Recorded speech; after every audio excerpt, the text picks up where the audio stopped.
The Bus Conductor by E.F. Benson. My friend Hugh Granger and I had just returned from a 2 days visit in the country, where we'd been staying in a house of sinister repute, which was supposed to be haunted by ghosts of a peculiarly fearsome and truculent sort. The house itself was all that such a house should be, Jacobean and oak-panelled, with long dark passages and high-vaulted rooms. It stood also very remote, and was encompassed by a wood of sombre pines that muttered and whispered in the dark. And all the time that we were there, a southwesterly gale with torrents of scolding rain had prevailed, so that by day and night weird voices moaned and fluted in the chimneys. A company of uneasy spirits held colloquy among the trees, and sudden tattoos and tappings beckoned from the window panes. But in spite of these surroundings, which were sufficient in themselves, one would almost say, to spontaneously generate occult phenomena, nothing of any description had occurred. I am bound to add also that my own state of mind was peculiarly well adapted to receive or even to invent the sights and sounds we had gone to seek, for I was, I confess, during the whole time that we were there, in a state of abject apprehension, and lay awake both nights through hours of terrified unrest, afraid of the dark, yet more afraid of what a lighted candle might show me. Hugh Granger, on the evening after our return to town, had dined with me, and after dinner our conversation, as was natural, soon came back to these entrancing topics. "But why you go ghost-seeking I cannot imagine," he said, "because your teeth were chattering and your eyes starting out of your head all the time you were there, from sheer fright. Or do you like being frightened?" Hugh, though generally intelligent, is dense in certain ways. This is one of them. "Why, of course I like being frightened," I said. "I want to be made to creep and creep and creep. Fear is the most absorbing and luxurious of emotions. One forgets all else if one is afraid." "Well, the fact that neither of us saw anything," he said, "confirms what I've always believed." "And what have you always believed?" "That these phenomena are purely objective, not subjective, and that one's state of mind has nothing to do with the perception that perceives them. Nor have the circumstances or surroundings anything to do with them either. Look at Osburton. It has had the reputation of being a haunted house for years, and it certainly has all the accessories of one. Look at yourself, too, with all your nerves on edge, afraid to look round or light a candle for fear of seeing something. Surely there was the right man in the right place then, if ghosts are subjective." He got up and lit a cigarette, and looking at him, Hugh is about 6 feet high, and as broad as he is long, I felt a retort on my lips, for I could not help my mind going back to a certain period in his life, when, from some cause which as far as I knew he had never told anybody, he had become a mere quivering mass of disordered nerves. Oddly enough, at the same moment and for the first time, he began to speak of it himself. "You may reply that it was not worth my while to go either," he said, "because I was so clearly the wrong man in the wrong place. But I wasn't. You, for all your apprehensions and expectancy, have never seen a ghost. But I have, though I'm the last person in the world you would have thought likely to do so. And, though my nerves are steady enough again now, it knocked me all to bits." He sat down again in his chair. "No doubt you remember my going to bits," he said, "and since I believe that I am sound again now, I should rather like to tell you about it. But before I couldn't. I couldn't speak of it at all to anybody. Yet there ought to have been nothing frightening about it. What I saw was certainly a most useful and friendly ghost, but it came from the shaded side of things. It looks suddenly out of the night, and the mystery with which life is surrounded. I want first to tell you quite shortly my theory about ghost-seeing," he continued, "and I can explain it best by a simile, an image. Imagine, then, that you and I and everybody in the world are like people whose eye is directly opposite a little tiny hole in a sheet of cardboard which is continually shifting and revolving and moving about. Back to back with that sheet of cardboard is another, which also, by laws of its own, is in perpetual but independent motion. In it, too, there is another hole, and when fortuitously, it would seem, these two holes, the one through which we are always looking, and the other in the spiritual plane, come opposite to one another, we see through, and then only do the sights and sounds of the spiritual world become visible or audible to us. With most people, these holes never come opposite each other during their life, but at the hour of death they do, and then they remain stationary. That, I fancy, is how we pass over. Now, in some natures, these holes are comparatively large, and are constantly coming into opposition. Clairvoyants, mediums are like that. But as far as I know, I had no clairvoyant or mediumistic powers at all. I therefore am the sort of person who long ago made up his mind that he never would see a ghost. It was, so to speak, an incalculable chance that my minute spy-hole should come into opposition with the other, but it did, and it knocked me out of time. I'd heard some such theory before, and though Hugh put it rather picturesquely, there was nothing in the least convincing or practical about it. It might be so, or again, it might not. "I hope your ghost was more original than your theory," said I, in order to bring him to the point. "Yes, I think it was. You shall judge." I put on more coal and poked up the fire. Hugh has got, so I've always considered, a great talent for telling stories, and that sense of drama which is so necessary for the narrator. Indeed, before now I've suggested to him that he should take this up as a profession, sit by the fountain in Piccadilly Circus when times are, as usual, bad, and tell stories to the passers-by in the street, Arabian fashion, for reward. The most part of mankind, I'm aware, do not like long stories, but to the few, among whom I number myself, who really like to listen to lengthy accounts of experiences, Hugh is an ideal narrator. I do not care for his theories, or for his similes, but when it comes to facts, to things that happened, I like him to be lengthy. "Go on, please, and slowly," I said. "Brevity may be the soul of wit, but it's the ruin of storytelling. I want to hear when and where and how it all was, and what you had for lunch, and where you dined, and what—" Hugh began. "It was the 24th of June, just 18 months ago," he said. "I had let my flat, you may remember, and come up from the country to stay with you for a week. We dined alone here." I could not help interrupting. "Did you see the ghost here?" I asked, "in this square little box of a house in a modern street?" "I was in the house when I saw it." I hugged myself in silence.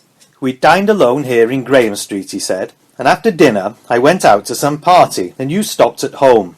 At dinner your man did not wait, and when I asked where he was, you told me he was ill, and I thought, changed the subject rather abruptly. You gave me your latchkey when I went out, and on coming back I found you had gone to bed. There were, however, several letters for me which required answers. I wrote them there and then, and posted them at the pillar box opposite, so I suppose it was rather late when I went upstairs. You'd put me in the front room, on the 3rd floor overlooking the street, a room which I thought you generally occupied yourself. It was a very hot night, and though there had been a moon when I started to my party, on my return the whole sky was cloud-covered, and it both looked and felt as if we might have a thunderstorm before morning. I was feeling very sleepy and heavy, and it was not till after I got into bed that I noticed by the shadows of the window frames on the blind that only one of the windows was open. But it did not seem worthwhile to get out of bed in order to open it, though I felt rather airless and uncomfortable, and I went to sleep.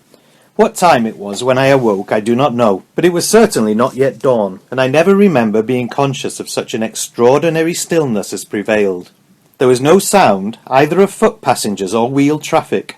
The music of life appeared to be absolutely mute, but now, instead of being sleepy and heavy, I felt, though I must have slept an hour or two at most, since it was not yet dawn, perfectly fresh and wide awake, and the effort which had seemed not worth making before, that of getting out of bed and opening the other window, was quite easy now, and I pulled up the blind, threw it wide open, and leaned out, for somehow I parched and pined for air. Even outside the oppression was very noticeable, and though, as you know, I'm not easily given to feel the mental effects of climate, I was aware of an awful creepiness coming over me. I tried to analyse it away, but without success. The past day had been pleasant. I looked forward to another pleasant day tomorrow, and yet I was full of some nameless apprehension. I felt, too, dreadfully lonely in this stillness before the dawn. Then I heard suddenly and not very far away the sound of some approaching vehicle. I could distinguish the tread of 2 horses walking at a slow foot's pace. They were, though not yet visible, coming up the street, and yet this indication of life did not abate that dreadful sense of loneliness which I have spoken of. Also, in some dim unformulated way, that which was coming seemed to me to have something to do with the cause of my oppression. Then the vehicle came into sight. At first I could not distinguish what it was. Then I saw that the horses were black and had long tails, and that what they dragged was made of glass, but had a black frame. It was a hearse, empty. It was moving up this side of the street. It stopped at your door. Then the obvious solution struck me. You'd said at dinner that your man was ill, and you were, I thought, unwilling to speak more about his illness. No doubt, so I imagine now, he was dead, and for some reason, perhaps because you did not want me to know anything about it, you were having the body removed at night. This, I must tell you, passed through my mind quite instantaneously, and it did not occur to me how unlikely it really was, before the next thing happened. I was still leaning out of the window, and I remember also wondering, yet only momentarily, how odd it was that I saw things, or rather the one thing I was looking at, so very distinctly. Of course, there was a moon behind the clouds, but it was curious how every detail of the hearse and the horses was visible. There was only one man, the driver, with it, and the street was otherwise absolutely empty. It was at him I was looking now. I could see every detail of his clothes, but from where I was, so high above him, I could not see his face. He had on grey trousers, brown boots, a black coat buttoned all the way up, and a straw hat. Over his shoulder there was a strap, which seemed to support some sort of little bag. He looked exactly like... well, from my description, what did he look exactly like? Why, a bus conductor, I said instantly. So I thought, and even while I was thinking this, he looked up at me. He had a rather long, thin face, and on his left cheek there was a mole with a growth of dark hair on it. All this was as distinct if it had been noonday, and as if I was within a yard of him. But so instantaneous was all that takes so long in the telling, I had not time to think it so strange that the driver of a hearse should be so unfunereally dressed. Then he touched his hat to me, and jerked his thumb over his shoulder. "Just room for one inside, sir," he said. There was something so odious, so coarse, so unfeeling about this, that I instantly drew my head in, pulled the blind down again, and then, for what reason I do not know, turned on the electric light in order to see what time it was. The hands of my watch pointed to 11:30. It was then, for the first time I think, that a doubt crossed my mind as to the nature of what I had just seen, but I put out the light again, got into bed and began to think. We had dined, I had gone to a party, I'd come back and written letters, had gone to bed and had slept. So how could it be 11:30, or what 11:30 was it? Then another easy solution struck me. My watch must have stopped, but it had not. I could hear it ticking. There was stillness and silence again. I expected every moment to hear muffled footsteps on the stairs, footsteps moving slowly and smallly under the weight of a heavy burden. But from inside the house there was no sound whatever. Outside, too, there was the same dead silence while the hearse waited at the door. And the minutes ticked on, and at length I began to see a difference in the light in the room, and knew that the dawn was beginning to break outside. But how had it happened then, that if the corpse was to be removed at night, it had not gone, and that the hearse still waited, while morning was already coming? Presently I got out of bed again, and with the sense of strong physical shrinking, I went to the window and pulled back the blind. The dawn was coming fast. The whole street was lit by that silver hueless light of morning, but there was no hearse there. Once again I looked at my watch. It was just 4:15, but I would swear that not half an hour had passed since it had told me that it was 11:30. Then a curious double sense, as if I was living in the present and at the same moment had been living in some other time, came over me. It was dawn on June 25th, and the street as natural was empty. But a little while ago the driver of a hearse had spoken to me, and it was 11:30. What was that driver? To what plane did he belong? And again, what 11:30 was it that I had seen recorded on the dial of my watch? And then I told myself that the whole thing had been a dream. But if you ask me whether I believed what I told myself, I must confess that I did not. Your man did not appear at breakfast next morning, nor did I see him again before I left that afternoon. I think if I had, I should have told you about all this. But it was still possible, you see, that what I'd seen was a real hearse, driven by a real driver. For all the ghastly gaiety of the face that had looked up to mine, and the levity of his pointing hand, I might possibly have fallen asleep soon after seeing him, and slumbered through the removal of the body and the departure of the hearse. So I did not speak of it to you. There was something wonderfully straightforward and prosaic in all this. Here were no Jacobean houses, oak-panelled and surrounded by weeping pine trees, and somehow the very absence of suitable surroundings made the story more impressive. But for a moment a doubt assailed me. "Don't tell me it was all a dream," I said. "I don't know whether it was or not. I can only say that I believe myself to have been wide awake. In any case, the rest of the story is... odd. I went out of town again that afternoon," he continued, "and I may say that I don't think that even for a moment did I get the haunting sense of what I had seen or dreamed that night out of my mind. It was present to me always as some vision unfulfilled. It was as if some clock had struck the 4 quarters, and I was still waiting to hear what the hour would be. Exactly a month afterwards, I was in London again, but only for the day. I arrived at Victoria about 11 and took the Underground to Sloane Square in order to see if you were in town and would give me lunch. It was a baking hot morning, and I intended to take a bus from the King's Road as far as Graham Street. There was one standing at the corner just as I came out of the station, but I saw that the top was full, and the inside appeared to be full also. Just as I came up to it, the conductor, who I suppose had been inside collecting fares or what-not, came out onto the step within a few feet of me. He wore grey trousers, brown boots, a black coat buttoned, a straw hat, and over his shoulder was a strap on which hung his little machine for punching tickets. I saw his face too. It was the face of the driver of the hearse, with a mole on the left cheek. Then he spoke to me, jerking his thumb over his shoulder. "Just room for one inside, sir," he said. At that, a sort of panic terror took possession of me, and I knew I gesticulated wildly with my arms and cried, "No, no!" But at that moment I was living not in the hour that was then passing, but in that hour which had passed a month ago, when I leaned from the window of your bedroom here just before the dawn broke. At this moment, too, I knew that my spy-hole had been opposite the spy-hole into the spiritual world.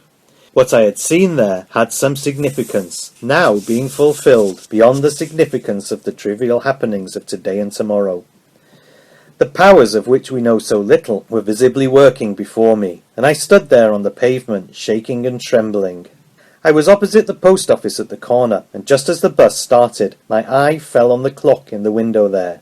I need not tell you what the time was.